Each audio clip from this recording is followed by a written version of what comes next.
নমস্কার বন্ধুরা, আমি সাথী। আমার কিচেনের আবারও এক নতুন রেসিপিতে আপনাদের সবাইকে স্বাগত জানাই। কাঁচা আম ফুরিয়ে যাওয়ার আগে এই রকম আচারটা বাড়িতে একবার তৈরি করে দেখুন। একবার বানিয়ে দীর্ঘদিন সংরক্ষণ করে রাখতে পারবেন। সামান্য উপকরণে ঝটপট তৈরি করে ফেলুন এই রকম কাঁচা আমের দারুণ লোভনীয় টকঝাল মিষ্টি জেলি আচার। লাগবে না কোনো রকম তেল, লাগবে না কোনো রকম ভিনিগার। রোদে দেওয়ার ঝামেলা ছাড়াই ঝটপট তৈরি করে ফেলতে পারবেন ইনস্ট্যান্ট কাঁচা আমের আচার। গরমকালে প্রচুর পরিমাণে কাঁচা আম পাওয়া যায়, তাই কাঁচা আমটা শেষ হয়ে যাওয়ার আগে এইরকম ঝটপট আচার তৈরি করে দীর্ঘদিনের জন্য সংরক্ষণ করে ফেলুন। খেতে যেমন দুর্দান্ত হয় আর তেমনি বানানো খুবই সহজ হয়। আর আজকের এই সহজ রেসিপিটি শেষ পর্যন্ত দেখে নেওয়ার অনুরোধ থাকলো। রেসিপিটি দেখে যে কেউ খুব সহজে বানিয়ে ফেলতে পারবেন। তাহলে আসুন আজকের রেসিপি দেখে নিন। কাঁচা আমের আচার বানাতে প্রথমেই লাগবে এইরকম টাটকা ফ্রেশ কাঁচা আম। কাঁচা আমগুলোর খোসা প্রথমে ছাড়িয়ে নিতে হবে। আর আচার বানাতে প্রথমে কাঁচা আমগুলোকে ভালো করে ধুয়ে পরিষ্কার করে নেবেন। তারপরে এর খোসাটা ছাড়াবেন। আর খোসা ছাড়ানোর পরে আমগুলো কিন্তু আর ধোবেন না, তাহলে আমের মধ্যে একটু জলের পরিমাণ বেশি হয়ে যায়। তাতে কি হয়, আচার তাড়াতাড়ি নষ্ট হয়ে যায়, বেশি দিন সংরক্ষণ করা যায় না। আমের মধ্যে জল থেকে গেলে দেখবেন আচার তাড়াতাড়ি নষ্ট হয়ে যাবে। তাই প্রথমে আম ভালো করে ধুয়ে পরিষ্কার করে নিয়ে একটু সুতির কাপড় দিয়ে আমের গাটাকে মুছিয়ে দিয়ে তারপরে এরকম খোসা ছাড়িয়ে আটি এবং বীজটাকে ফেলে দেবেন। বাদবাকি যে আমের শাঁসটাকে এইরকম একটি গ্রেটার দিয়ে গ্রেট করে নেবেন।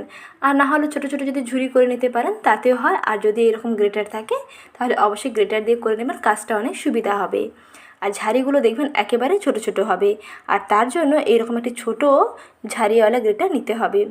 বড় ফুটোওয়ালা গ্রেটার নিলে কিন্তু এর ঝাড়িগুলো বেশি মোটা মোটা হয়ে যাবে।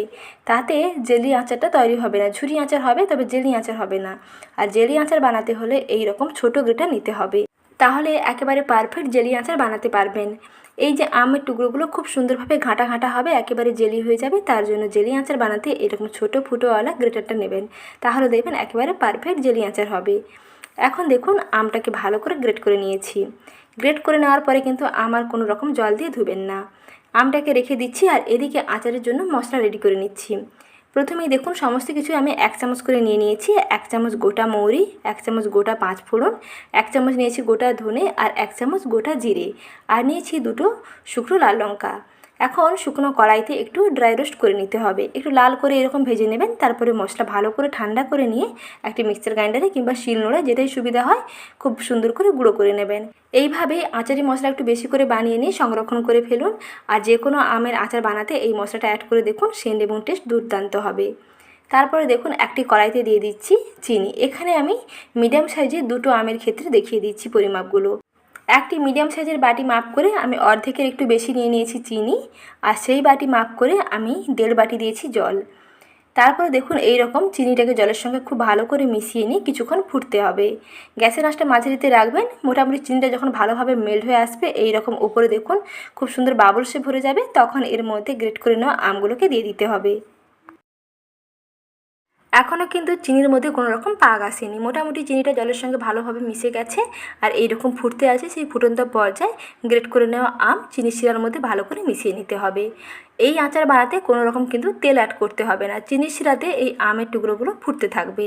গ্রেট করে নেওয়া আমটা এইরকম চিনির সঙ্গে ভালো করে মিশিয়ে নিয়ে গ্যাসের আঁচটা একটু বাড়িয়ে দেবেন। এইরকম কন্টিনিউয়াস হাতে দিয়ে নাড়তে থাকবেন। কিছুক্ষণ পরে দেখবেন একটু তেলের মতন চটচটে ভাব চলে আসবে। আর এই গ্রেটেড আমগুলো দেখবেন অনেকটা ট্রান্সপারেন্ট হয়ে আসবে।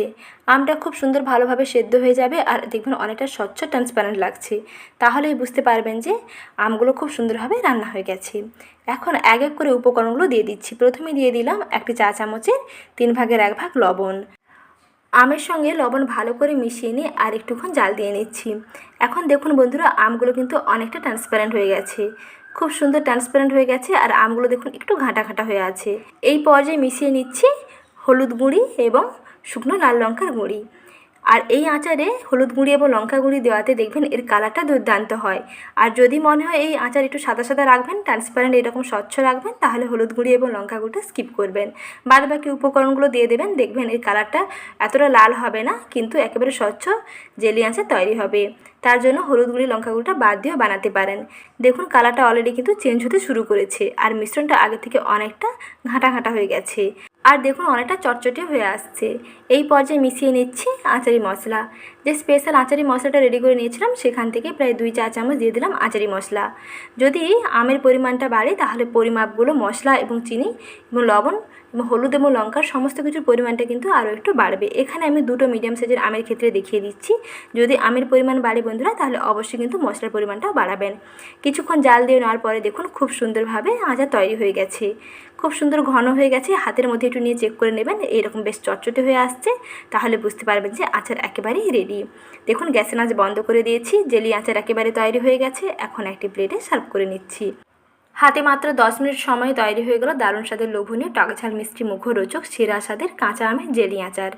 আচার প্রথমে ভালো করে ঠান্ডা করে নিয়ে কাঁচের বয়ামে ভরে রেখে দেবেন, দেখবেন প্রায় 2 থেকে 3 মাস ভালো থাকবে। কাঁচা আমের জেলি আচার দেখুন বন্ধুরা, দেখতে যেমন সুন্দর হয় আর তেমনি খেতেও দুর্দান্ত হয়। এই আচার রুটি পরোটা ভাত সবার সঙ্গেই দেখবেন একাই 100, খেতে দুর্দান্ত লাগবে আর বানানো দেখবেন কতটাই সহজ। এই রকম লোভনীয় নতুন নতুন রেসিপি পেতে চ্যানেলটিকে সাবস্ক্রাইব করে রাখবেন। ভালো থাকবেন, ধন্যবাদ।